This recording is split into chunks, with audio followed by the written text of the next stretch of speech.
भारत बांग्लादेश संबंधों की अबाध गति और निर्बाध प्रगति है। हम पड़ोसी देश हैं।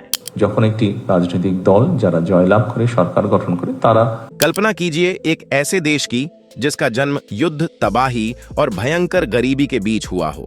एक ऐसा देश जिसे दुनिया के बड़े बड़े नेताओं ने कभी एक बास्केट केस यानी ऐसा देश कहकर पुकारा था जो कभी अपने पैरों पर खड़ा नहीं हो सकता। लेकिन आज वही देश दुनिया के बड़े बड़े अर्थशास्त्रियों को हैरान कर रहा है। वह देश अब गरीब होने का ठप्पा हटाकर एक मजबूत अर्थव्यवस्था बनने की कगार पर खड़ा है। हम बात कर रहे हैं भारत के सबसे खास पड़ोसी देश बांग्लादेश की। जब भी कोई देश गरीबी से बाहर आता है तो दुनिया भर से उसे मिलने वाली मुफ्त सुविधाएं और छूट अचानक छिन जाती हैं। इसका सीधा असर उसके पड़ोसियों, व्यापार और पूरी दुनिया के साथ उसके रिश्तों पर पड़ता है।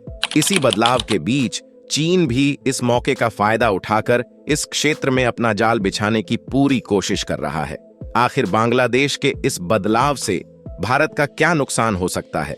दोनों देश इस नए व्यापारिक खतरे से बचने के लिए CEPA नाम का कौन सा नया ब्रह्मास्त्र तैयार कर रहे हैं? और सबसे बड़ा सवाल, दक्षिण एशिया की इस भू राजनीतिक बिसात पर कौन सा देश असली बाजी मारेगा? इसी तरह की और रहस्यमयी जानकारी प्राप्त करने के लिए हमारे चैनल ट्रू हिस्ट्री को आज ही सब्सक्राइब करें और बेल आइकॉन को प्रेस करें। इस पूरे मामले की जड़ में एक शब्द है LDC यानी लीस्ट डेवलप्ड कंट्रीज। आसान हिंदी में इसका मतलब होता है दुनिया के सबसे कम विकसित या गरीब देश। संयुक्त राष्ट्र उन देशों को इस सूची में रखता है जिनकी आमदनी बहुत कम होती है, जहां शिक्षा और स्वास्थ्य की स्थिति खराब होती है और जिनकी अर्थव्यवस्था किसी भी बाहरी झटके जैसे कोई बीमारी या युद्ध से तुरंत टूट सकती है। जब कोई देश इस LDC सूची में होता है तो उसे पूरी दुनिया से मदद मिलती है। उसे दूसरे देशों में अपना सामान बेचने के लिए कोई टैक्स नहीं देना पड़ता, उसे सस्ते ब्याज पर कर्ज मिलता है और कई तरह की आर्थिक छूट मिलती है। पिछले कई सालों से बांग्लादेश भी इसी LDC सूची का हिस्सा था, लेकिन अब कहानी बदल चुकी है। बांग्लादेश ने पिछले 15 से 20 सालों में कमाल की तरक्की की है। यह तरक्की मुख्य रूप से उनके कपड़ा उद्योग के दम पर हुई है। आज आप दुनिया के किसी भी बड़े शोरूम में चले जाएं, आपको मेड इन बांग्लादेश लिखा हुआ कपड़ा जरूर मिल जाएगा। बांग्लादेश की लाखों महिलाओं ने फैक्ट्रियों में काम करके अपने देश की अर्थव्यवस्था को पूरी तरह से बदल कर रख दिया। इसी तरक्की को देखते हुए संयुक्त राष्ट्र ने तय किया कि अब बांग्लादेश को गरीब देश की सूची से बाहर निकालकर विकासशील देश बना दिया जाए। इसी प्रक्रिया को LDC ग्रेजुएशन कहा जाता है, यानी बांग्लादेश अब एक क्लास पास करके अगली क्लास में जा रहा है।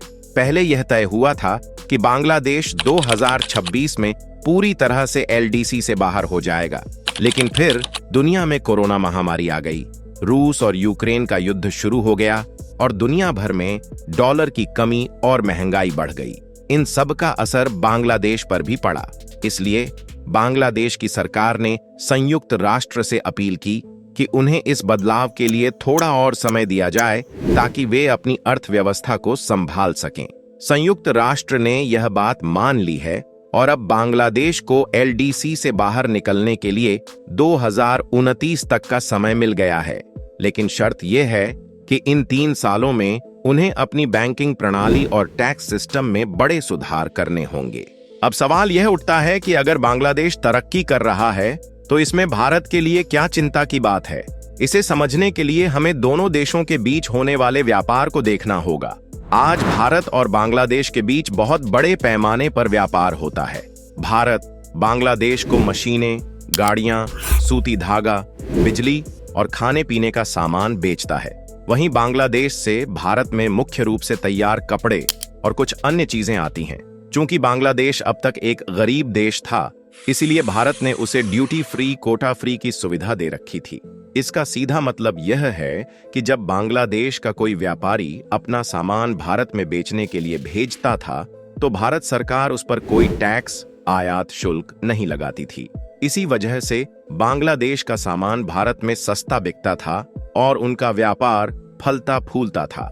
जैसे ही 2029 में बांग्लादेश LDC की सूची से बाहर निकलेगा, ग्रेजुएट होगा उसे मिलने वाली यह टैक्स फ्री सुविधा खत्म हो जाएगी। अंतर्राष्ट्रीय नियमों के अनुसार भारत को बांग्लादेश के सामान पर भी वैसा ही टैक्स लगाना पड़ेगा जैसा वह दुनिया के बाकी देशों पर लगाता है।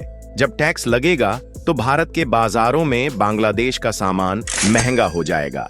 सामान महंगा होगा तो उसकी मांग घटेगी। जानकारों का मानना है कि इससे बांग्लादेश के निर्यात को बहुत बड़ा झटका लग सकता है। दूसरी तरफ अगर बांग्लादेश भी अपनी अर्थव्यवस्था को बचाने के लिए भारत से आने वाले सामान पर टैक्स बढ़ा देता है तो भारत के व्यापारियों का भी नुकसान होगा। यानी एक ऐसा व्यापार जो सालों से बिना किसी रुकावट के चल रहा था वह अचानक एक बड़े संकट में फंस सकता है। जब भी कोई बड़ी समस्या आती है तो उसका समाधान भी निकाला जाता है। LDC से बाहर निकलने के बाद भारत और बांग्लादेश का व्यापार न टूटे, इसके लिए दोनों देश एक बहुत बड़ा और ऐतिहासिक समझौता करने जा रहे हैं। इस समझौते का नाम है CEPA, comprehensive economic partnership agreement, जिसे हिंदी में व्यापक आर्थिक भागीदारी समझौता कहा जाता है। आपने अक्सर फ्री ट्रेड एग्रीमेंट का नाम सुना होगा, जिसमें दो देश आपस में तय करते हैं कि वे एक दूसरे के सामान पर टैक्स कम करेंगे। लेकिन CEPA एक सामान्य FTA से बहुत आगे की चीज है। यह सिर्फ सामान बेचने तक सीमित नहीं है। CEPA के अंदर बहुत सी चीजें शामिल होती हैं। ट्रेड इन गुड्स, दोनों देश यह तय करेंगे कि LDC का स्टेटस खत्म होने के बाद भी वे एक दूसरे के सामान पर टैक्स को बहुत कम या शून्य रखेंगे। ट्रेड इन सर्विसेज, इसमें IT, स्वास्थ्य, शिक्षा और टूरिज्म जैसी सेवाएं शामिल होंगी। भारत के डॉक्टर, इंजीनियर या कंपनियां बांग्लादेश में आसानी से काम कर सकेंगी और वहां के पेशेवर भारत आ सकेंगे। इन्वेस्टमेंट, CEPA लागू होने के बाद भारत के बड़े उद्योगपति बांग्लादेश में आसानी से पैसा लगा सकेंगे और वहां फैक्ट्रियां खोल सकेंगे। इसके लिए नियम बहुत आसान कर दिए जाएंगे। सप्लाई चेन, दोनों देशों के बीच सड़कों, रेल और बंदरगाहों के जरिए ऐसा नेटवर्क बनाया जाएगा कि अगर कोई सामान बांग्लादेश में बन रहा है तो उसका कच्चा माल भारत से तुरंत पहुंच जाए। अगर आप सोच रहे हैं कि यह मामला सिर्फ टैक्स और व्यापार का है तो आप गलत हैं। असली खेल तो दक्षिण एशिया की भू राजनीति का है। व्यापार तो सिर्फ एक मोहरा है। असली लड़ाई इस पूरे क्षेत्र में अपनी ताकत कायम करने की है, जिसमें भारत और चीन आमने सामने हैं। चीन की नजर हमेशा से बांग्लादेश पर रही है। चीन अच्छी तरह जानता है कि अगर उसे दक्षिण एशिया में भारत को घेरना है तो उसे भारत के पड़ोसियों को अपने पाले में लाना होगा। इसलिए चीन ने पिछले कुछ सालों में बांग्लादेश में पानी की तरह पैसा बहाया है। चीन वहां बड़े बड़े पुल, सड़कें, पावर प्लांट और बंदरगाह बना रहा है। चीन भी बांग्लादेश के साथ एक फ्री ट्रेड एग्रीमेंट, व्यापार समझौता करना चाहता है। चीन की कोशिश है कि LDC से बाहर निकलने के बाद जब बांग्लादेश को पैसों और नए बाजारों की जरूरत हो तो वह पूरी तरह से चीन पर निर्भर हो जाए। अगर ऐसा होता है तो यह भारत की सुरक्षा और अर्थव्यवस्था दोनों के लिए एक बहुत बड़ा खतरा होगा। भारत के लिए बांग्लादेश सिर्फ एक व्यापारिक साझीदार नहीं है, बल्कि यह भारत की राष्ट्रीय सुरक्षा के लिए सबसे जरूरी देश है। भारत के नक्शे को अगर आप ध्यान से देखेंगे तो भारत का मुख्य हिस्सा उसके उत्तर पूर्वी राज्यों जैसे असम, त्रिपुरा, मेघालय से एक बहुत ही पतले रास्ते से जुड़ा हुआ है। इसे सिलीगुड़ी कॉरिडोर या चिकन नेक कहा जाता है। यह रास्ता कुछ जगहों पर सिर्फ 20 से 22 किलोमीटर चौड़ा है। अगर कल को कोई युद्ध होता है और चीन इस पतले रास्ते को काट देता है तो भारत का संपर्क अपने ही उत्तर पूर्वी राज्यों से टूट सकता है। ऐसी स्थिति में भारत को अपनी सेना और सामान भेजने के लिए बांग्लादेश के रास्तों, सड़क, रेल और पानी के रास्तों की जरूरत पड़ेगी। भारत की कूटनीति यही है कि CEPA जैसे समझौतों के जरिए बांग्लादेश को भारत के साथ इतने गहरे आर्थिक रिश्तों में बांध लिया जाए कि वे कभी भी चीन के दबाव में आकर भारत के खिलाफ कोई कदम न उठाएं।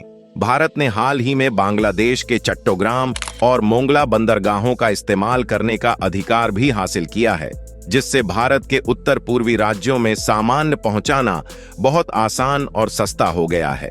भारत यह साबित करना चाहता है कि वह चीन की तरह कर्ज के जाल में फंसाने वाला देश नहीं है, बल्कि एक ऐसा सच्चा दोस्त है जो बांग्लादेश की तरक्की में कंधे से कंधा मिलाकर चलेगा।